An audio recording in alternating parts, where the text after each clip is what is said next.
কিরে তৃষা, কেমন আছিস? আমি ভালো আছি, তুই এখানে? এই কাজ থেকে ফিরছিলাম। আচ্ছা। কিরে, তোকে টেন্স লাগছে এত?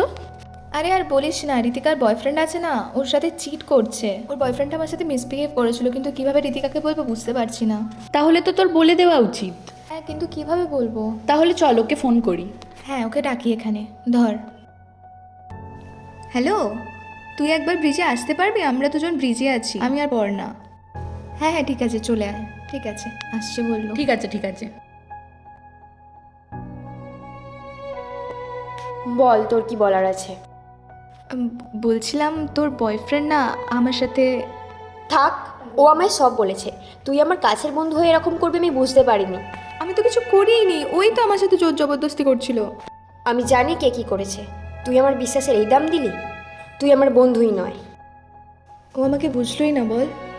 আরে থাক, ও নিজের ভুল নিজে বুঝতে পারবে একদিন।